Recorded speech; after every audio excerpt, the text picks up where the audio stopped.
Baik, terima kasih Pak Rizal Mustari. Sudah sekalian, saya ingin menyampaikan informasi resmi tentang rencana kick-off atau dimulainya implementasi rekomendasi tim penyelesaian non-yudisial pelanggaran HAM berat di masa lalu yang akan dilakukan di Aceh oleh Presiden pada tanggal 27 Juni tahun 2023. Alasan dilakukannya kick-off PPHAM ini, tim penyelesaian non-yudisial pelanggaran hak asasi manusia berat atau tim PPHAM telah menyerahkan rekomendasi kepada Presiden pada tanggal 11 Januari tahun 2023, dan pada waktu itu setelah menerima laporan, Presiden membuat pernyataan atau penegasan resmi sebagai berikut. 1. Mengakui dan menyesalkan terjadinya pelanggaran HAM berat di 12 peristiwa yang telah ditetapkan oleh Komnas HAM. Pengakuan ini menjadi niscaya, artinya memang harus diakui oleh negara karena telah ditetapkan oleh Komnas HAM sesuai dengan kewenangan konstitusional yang diberikan oleh negara. Pernyataan Presiden berikutnya, pemerintah akan berupaya sungguh-sungguh untuk mencegah terjadinya pelanggaran HAM yang berat untuk masa-masa yang akan datang, dan pemerintah juga berjanji akan berusaha untuk memulihkan hak-hak para korban. Berikutnya, pemulihan hak para korban itu dimulai atau kick off oleh Presiden pada hari Selasa, tanggal 27 Juni 2023, akan dilangsungkan di Rumah Gedong, Kabupaten Piti, Aceh. Bersamaan juga mulai dilakukan pemulihan HAM pada wilayah-wilayah lain dari 12 yang direkomendasikan oleh Komnas HAM. Itu daerahnya memang banyak, ada beberapa daerah, tapi kita pusatkan kick-off-nya dari Aceh, dari Rumah Gedong. Kemudian juga akan dilakukan kick-off untuk pemulihan hak para korban dan keluarga korban yang ada di luar negeri. Berbagai dukungan untuk program pemulihan melalui pemenuhan hak-hak konstitusional para warga atau hak-hak konstitusional para korban diberikan dengan melibatkan 19 kementerian dan lembaga pemerintahan. Saya sebut beberapa contohnya saja. Misalnya, Kementerian Kesehatan akan memberikan kartu Indonesia Sehat prioritas, bisa berobat gratis di rumah sakit, dan lain-lain. Kemudian Kemendikbud akan memberikan beasiswa untuk SD, SMP, SMA, perguruan tinggi, dan lain-lain. Kementerian Pertanian akan memberikan bantuan sapi, traktor, dan lain-lain. Kementerian Luar Negeri dan Kemenkumham akan memberikan Golden Visa, Second Home Visa, dan KITAS atau kitab, dan lain-lain. Kemudian Kementerian PUPR membangun living park tentang hak asasi manusia di lokasi Rumah Gedong yang di dalamnya ada masjid seperti yang diminta oleh para korban.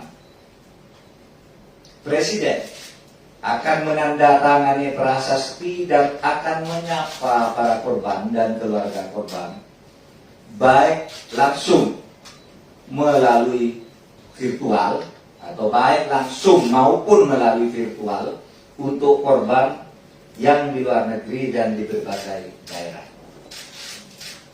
Mengapa dibuat kebijakan PPH atau penyelesaian non-yudisial pelanggaran HAM berat? Alasannya ada dua.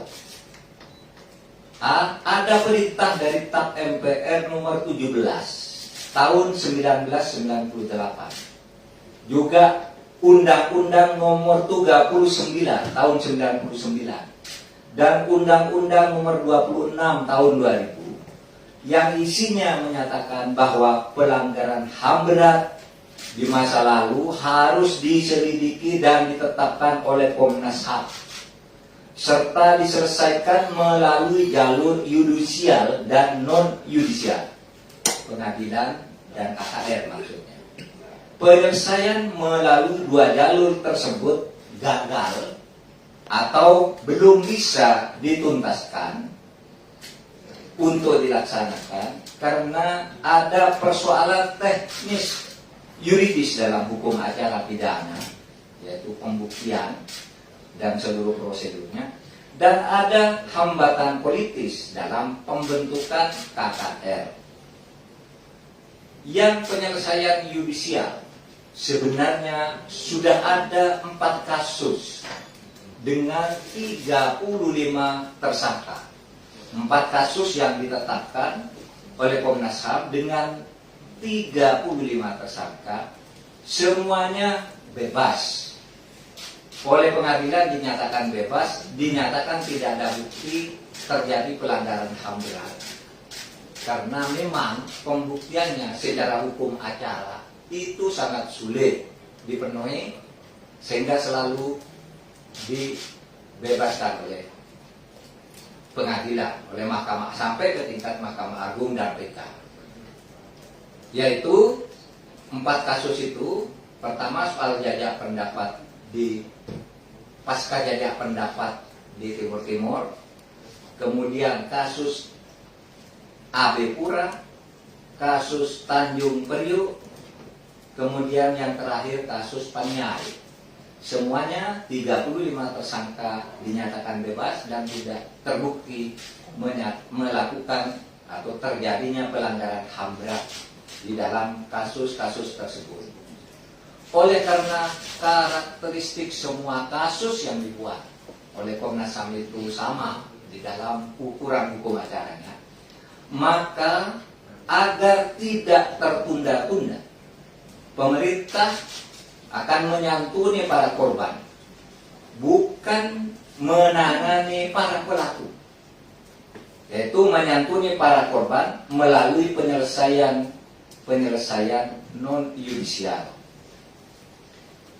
B. Kebijakan penyelesaian non-yudisial ini tidak meniadakan penyelesaian yudisial yang akan terus diusahakan untuk diselesaikan sesuai dengan Undang-Undang nomor 26 tahun 2000, yaitu dibahas oleh Komnas HAM dan Kejaksaan Agung, serta sesuai dengan ketentuan pasal 43 dimintakan nanti keputusannya kepada DPR, sehingga nanti bisa diperdebatkan di DPR tentang kelayakannya.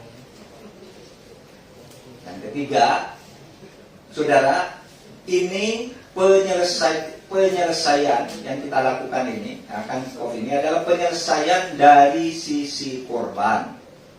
Kita tidak bicara pelaku, karena pelaku itu adalah urusan yudisial yang sudah diuji di pengadilan dalam 35 tersangka bebas, tapi yang belum akan terus diusahakan.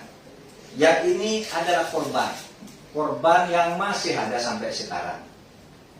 Pemulihan korban adalah hak konstitusional, hak sebagai korban dan hak sebagai warga negara. Upaya ini juga adalah untuk memperkuat penunaian kewajiban negara terhadap kewajiban pemulihan korban secara spesifik. Langkah pemerintah ini adalah, sekali lagi, upaya dari sisi korban, bukan dari sisi pelaku. karena proses hukum kepada pelaku akan terus diusahakan untuk dilaksanakan sesuai dengan ketentuan undang-undang. Yang terakhir, penegasannya, tidak ada penghilangan aspek yudisial. Proses hukum kepada pelaku tetap berjalan sesuai dengan ketentuan undang-undang, baik undang-undang HAM maupun undang-undang hukum acara dalam proses pembuktian. Penyelesaian non-yudisial pelanggaran HAM berat masa lalu ini, saudara, tidak, sekali lagi saya tegaskan, tidak meniadakan penyelesaian HAM berat lewat jalur yudisial. Semua pelanggaran HAM berat tetap bisa diproses lewat jalur hukum atau pengadilan HAM ad hoc. Jadi pengadilan HAM itu ada dua. Satu, pengadilan HAM ad hoc, yaitu pelanggaran HAM berat yang terjadi sebelum tahun 2000, sebelum keluarnya Undang-Undang Nomor 26. Kalau yang terjadi sesudah itu adalah pengadilan HAM biasa. Kita sudah punya pengadilan HAM. Dengan catatan, pengadilan untuk pelanggaran HAM berat masa lalu yang terjadi sebelum tahun 2000 harus melalui pembicaraan dan persetujuan DPR terlebih dulu. Terima kasih.